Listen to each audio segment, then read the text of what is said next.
And when you download these from Moodle, there's a zip file. So this is the folder for all the dog treat stuff, and there's a folder for the magazine page for that one as well. Here's what's in the dog treat.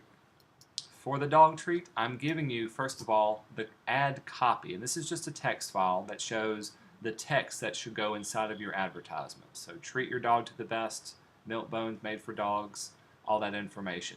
What do you think should be the most important sentence or information from this text that you see?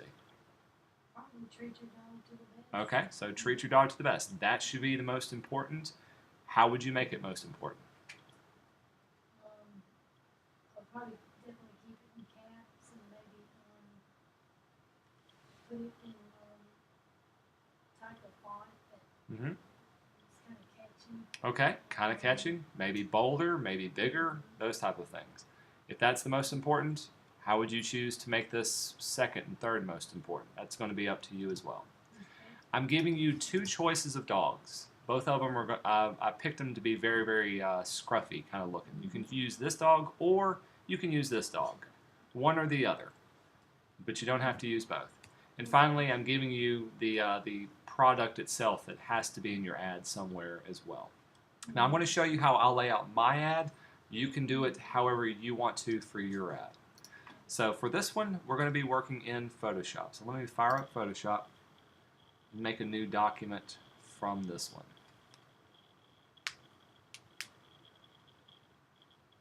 Alright, in Photoshop, you know to make a new document, we go to File and New. And I'm just going to follow along the instructions that I'm giving you from here. I want it to be 8 by 10 inches, so 8 inches wide, 10 inches tall, 300 DPI, CMYK. Why am I keeping it at 300 resolution and CMYK color mode? Do you remember that? Looks like there's a lot of color in it, though. Really show you. Not necessarily. When you send something to a printer, the printer's going to want it at a high resolution, and 300 is a good resolution for printing. They're also going to want it in the correct color mode. Most printers are in the CMYK, cyan, magenta, yellow, and black. So that's the color mode we would choose. If it was just for the screen or if it was just for something special, you can choose one of these other ones. But that's why we're choosing those two. All right, got it set up. I'll hit OK. And here's what it looks like. So it's 8 inches wide, 10 inches tall. First thing we're going to do, and this may be kind of new, I want to fill my background. Instead of with a solid color, I want to give it a gradation of color. To do this, we're going to go to Layer, New Fill Color. In this case, we're going to choose Gradient. And you'll see what this allows us to do. It'll ask you to give it a name. I'm just going to say OK. We're not going to have to worry about naming it.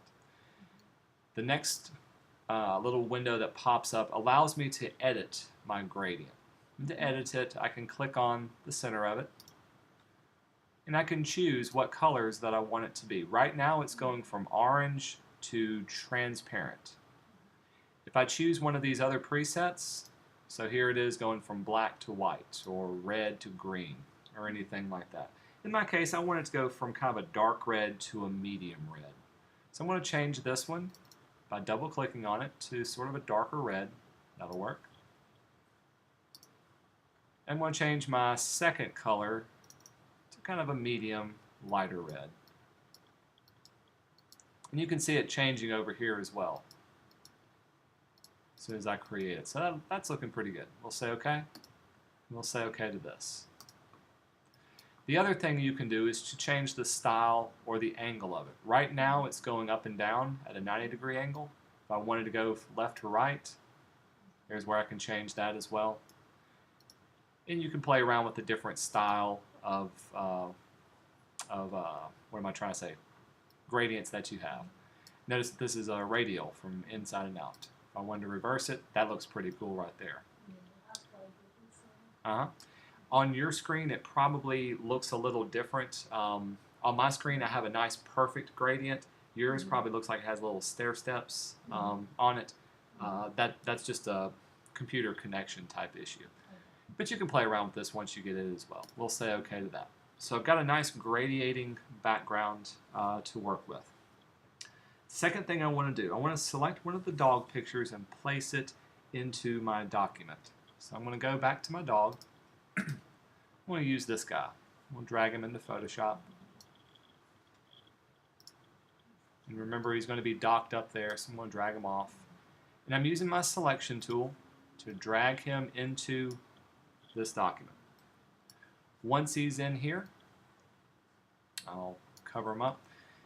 Remember, you can go to Edit and transform the scale of it to make him a little bit larger or smaller.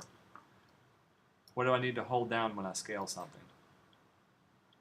to keep it from squishing or stretching?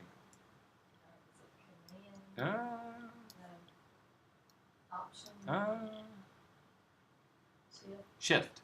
Always hold down Shift to keep everything proportional. Okay, so I've got them in here, taking up most of the room. Next thing we need to do is to do a layer mask. We haven't done a layer mask in a while, but we did these in the intro class. Do you remember what a layer mask allows you to do? It allows you to keep a background copy and then put a layer on it to change up some things. Sort of, speaking good in general. Layer mask allows you to erase away certain areas or mask them out, and if you make a mistake, you can undo it. So it's not really erasing, you're masking it away. To do this, we're going to do it a quick way. I'm going to use the tool called the Quick Selection tool. And if you don't see it, it's hiding under the magic wand, but the Quick Selection tool. With this one, I can click and drag over my area. You can see how it's quickly selecting the dog. I'm just going to select the whole thing, just being careful not to get too much white. If I do get white, just deselect it and do it again. So I've got the dog quickly selected. In my layers palette, I'll drag this over so we can see it. I've got the dog layer selected, and we're going to click on this button. And you can see now he's been masked out. In other words, I've gotten rid of the white around the dog. Also notice this right here. So does this look familiar? Yes. We've made layer mask before. Now, if I look at this, especially if I zoom in, I didn't really do too good of a job masking it out. You can still see some white next to his ears. It's very, very choppy. What I want to do is I want to get that, that fuzzy kind of texture that you see on this one. It's going to take a while if I had to go back and paint this in. But Photoshop has a better means of making this selection. Here's what we're going to do. To refine the edges, I want you to hold down the Control key and click on the layer mask.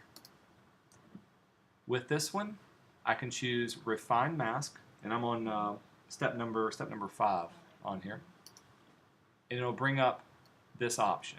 This is the real fun thing to do. First thing I can do is I can say how I want to view what I'm working on. By default, it's going to show me, and I clicked on this, what's looking like on all layers. I can just give it a black and white type view, or I can show an overlay. Well, you can't really see overlay. I can show just the marching ants, the little marquee. I like to keep it on all layers. That way I can see exactly what I'm doing. What Photoshop is going to do is it's going to look at the area that I want it to look at. I'm going to turn on Smart Radius, and it works kind of like a paintbrush. As a matter of fact, if I want to change my size up at the top left-hand corner, I can make it a little bit larger. And do you see my my brush, how it's getting larger? Right. Now here comes the magic. I'm going to click and drag over this edge. And it looks like I'm just kind of unmasking it. Come on. There we go. And then what I'm trying to do is I'm trying to get all the little white areas. And I'm telling Photoshop to look at the edges of the area that I had selected. When I let go of my mouse, check out what happens. Look at that fuzzy edge compared to what it was before. It filled it back in. In other words, it started recognizing exactly what color I wanted it to be. So when I paint over it, this side is looking a lot more professional, a lot better. See, now it even picked up that little area. than it was before. So this is a great way of quickly selecting someone. Imagine if they had really frizzy hair, or if they had little small details that you had to mask out. Quickly refined that edge. Now I will say, right here where the top of his head is very white, if I clicked over that, it's going to start getting some of that white area too. So be careful around that one. Try not to get into his head more than you need to. So I try to stay like right about there. There we go. So now I've refined the edge of it. If you want to, you can play around with some of these other adjustments. In other words, you can make it a little bit more feathered. Sometimes you don't really need to. You can make it smoother or rougher. You can give it more contrast. For this one, I think everything that we're doing is going to stay exactly the same. We'll say OK to this. And it's going to update the layer mask that I created for there. Pretty cool? Yes, okay. So I've got him created. I've got him all masked off. He looks great. What I need to do now is to turn our dog completely white. I want to have a silhouette of what he looks like. Because remember, we want the red to be the frame for our information. So to do this, we're going to make another solid layer, solid fill color. Go to Layer, New Fill Color. In this case, it's going to be a solid color. Don't want to give it a name. You can if you want to. And I'm going to choose the color white. We'll say OK. So check out my layers that I'm working in. I'll even turn them off. I've got this white layer on top of my dog, and my dog is on top of the red background. Do you remember what a clipping mask is? What a clipping mask allows you to do?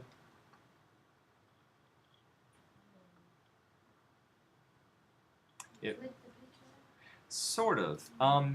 A clipping mask works a lot like the layer mask, the little thing that we created on the dog. Instead of making the mask inside of a layer, you can mask it with another layer.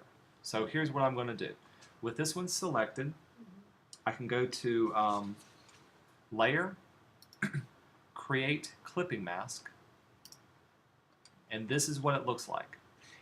This is what Photoshop is doing. It's saying wherever there's pixels on the dog layer, in other words, the shape of the dog, only fill that in white, only mask it in whatever is on this layer. So what we've done is we've made a white fill layer on top of the dog, and we've told it to clip.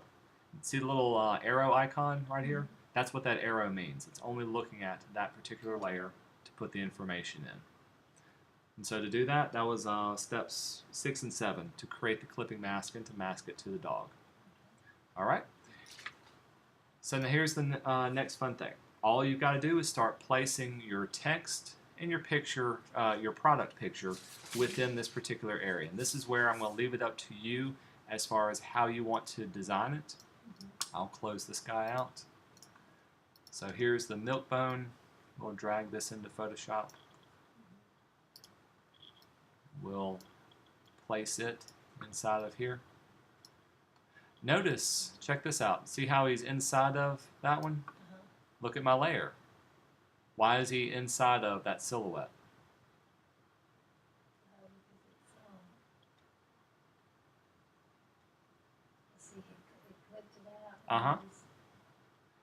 It's showing that part right there. It's clipping to that that particular layer. In other words, the layer of the dog.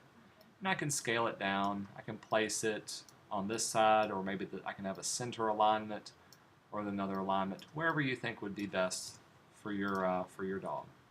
If I didn't want this to be clipped, let's say I wanted to have my milk bone off to the edge, off to this side, I can always select my layer, go back up to the layer menu, and I can release the clipping mask. And so now I've lost my little arrow. It's its own little layer to place off to the side as well. I want to turn it back on, create a clipping mask, and now it's inside of that one. So the more you work with these, the easier it gets, but here's just a great easy way of silhouetting the information. Let's open up my text document. Like I said, it's not anything special. I'm going to copy this, edit copy.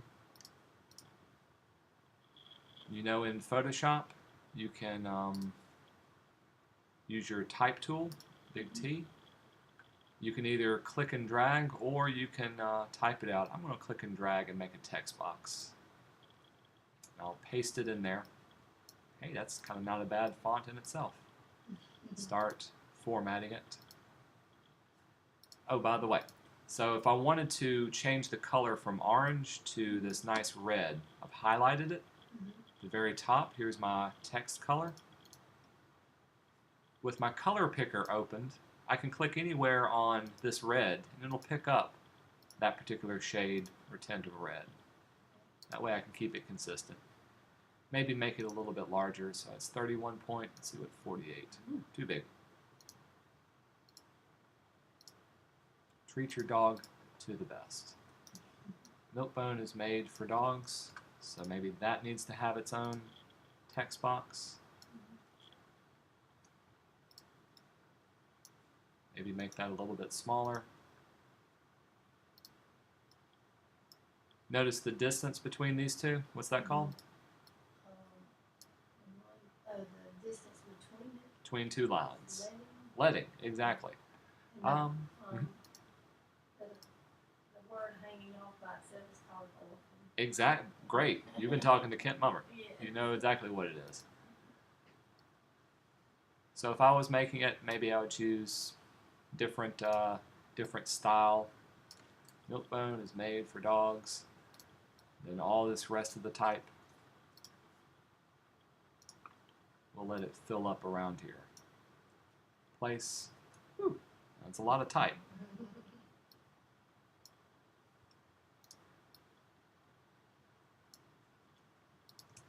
One thing Photoshop doesn't have is what's called text wrap. In other words, I can't make my text flow around this picture. I have to artificially hit return or space over whatever I have. So that's another thing to pay attention to. We'll make this book level, or I can make it a specific size that tends to fit really well within here. Hey, that's a great center alignment layout for what I have. This is where you can play around with your alignment, spacing, sizing, everything that you want for your design. You've seen the way I do it. I want to see the way you would do it for your particular ad. When you are finished with this one, I do want you to save it as a Photoshop file. So you can go to File, Save As. And the best thing about this Photoshop is you should be able to open it on your computer. You don't have to save it as an older version. Just give it a name and save it as the, there we go, Photoshop format. And we'll hit Save. I'm going to pause it.